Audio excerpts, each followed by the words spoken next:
I purchased 5-MeO DMT about 3 years ago, several years after hearing about it.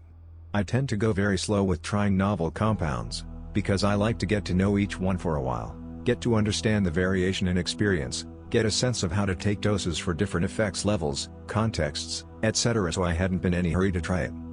Part of my reason for trying 5-MeO DMT now is because cannabis is no longer that useful for me as a short-acting euphoriant. I first smoked cannabis over 13 years ago and I smoked regularly through college and for a couple years after.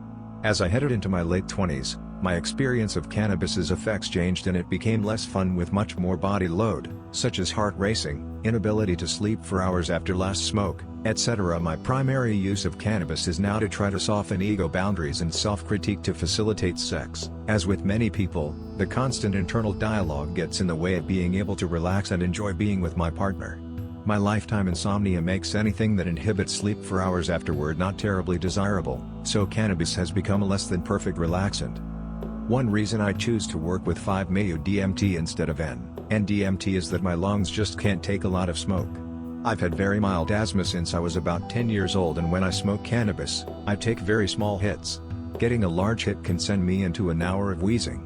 I learned over the years that I actually enjoyed smoking out of a pipe better than using a bong because I can pull the smoke into my mouth, roll it around, and blow it out, sometimes through my nose, avoiding the lungs altogether. While this method of smoking is much less efficient than using the lungs to extract the cannabinoids, it does work.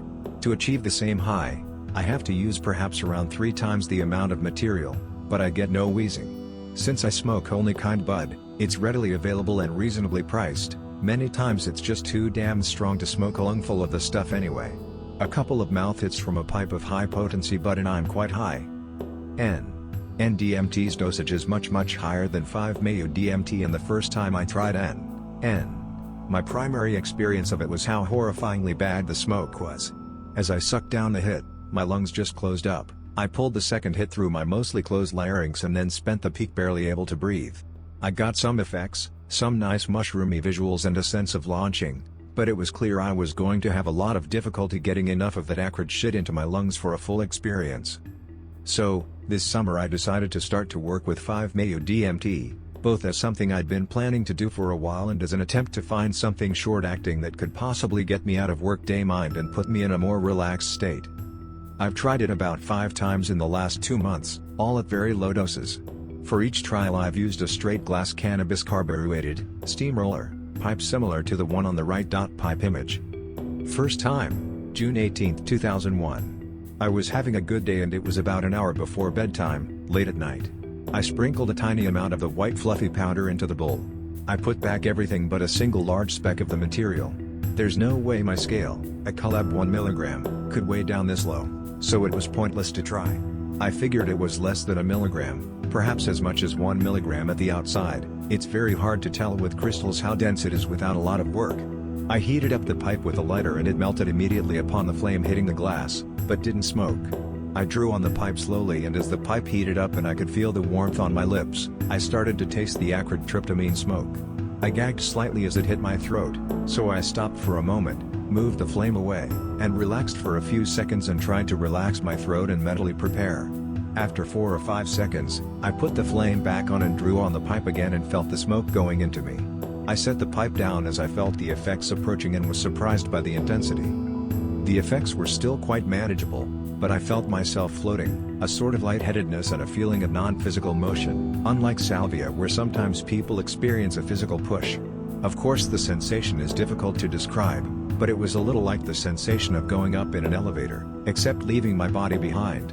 A distinct change in perception as the outside world felt like it became smaller and my thoughts turned internal, wondering how strong this was going to be, whether I had taken too much, etc. I felt like I was suddenly thrust into the middle of a tripping headspace, where I felt very different but wasn't exactly sure how.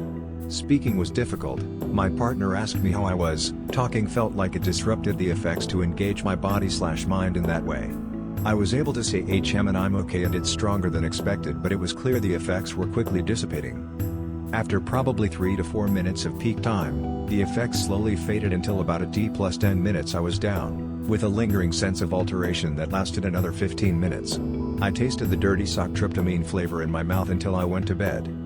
The next few times were all at similar, but slightly larger amounts of material in the pipe. Setting the intake dosage seems to be very tricky. It melts long before it vaporizes, and like the other crystal tryptamines I've tried, MIPT, DET, and DMT, the liquid material flees the heat and runs up the sides of the pipe and recrystallizes there. So there's always sort of an indeterminate amount of material in the pipe. At the dosages I'm describing, any amount of material can change the therapeutic level. It's somewhat disconcerting to be working with a material that is this potent. Several friends have blown their heads off with this stuff, and one had a powerful 5-MeO DMT experience trigger panic attacks and night terror for 6 months after she tried it, written up in the Entheogen Review. There are lots of reports of people going way too high with this stuff and leaving themselves feeling shaken and damaged. In the last 2 months, I've tried it 4 more times and continue to find it manageable at the doses I'm working with. The largest dose I've tried is 1.5 to 2.5 milligrams, which was pretty strong still without going into any serious dissociated space. Again, the problem is getting all of the material that I put in the pipe. When I go to hit it the next time, how much is left over? For my latest experience, I smoked from the pipe 3 times over the course of an hour, trying to work up to a cannabis level effect in order to try to get in the mood for sex. I had drunk about 6 beers over the course of 6 hours before starting and had a mildly fuzzy head, although I didn't have much alcohol buzz. I started with something about 1 milligrams and didn't get much, so I added another mg and smoked more. About 20 minutes later, I added another 1.5 milligrams or so and smoked it, and then clearly started getting something. My earlier hits were more tentative, trying to keep from launching into some other headspace, but the last one I could feel the tryptamine go into my lungs, and I knew I'd perhaps just gotten some of the previous 2 milligrams as well. It's very hard to say. The effects were strong enough to have that mildly worrisome feeling as they ramped up. Was I going to totally overshoot and end up huddled in a corner instead of able to kiss and cuddle with my partner? I relaxed into it and quickly the anxiety faded and I felt fine. The effects weren't exactly relaxing, but they were involving so that my critical mind faded so that I was more able to focus on kissing and touching. I found it worked quite well in this instance and I felt sexy and enjoyed myself. By 15 minutes after smoking the effects receded, but I didn't feel much push to smoke anymore. I did experience a couple minutes where I had some mild muscle tremors and felt cold, but they were less than I've had with cannabis many times. About 45 minutes after smoking, I was able to drift peacefully off to sleep. When I woke up the next morning, after a good night's sleep, I could taste the tryptamine in my mouth and mucus.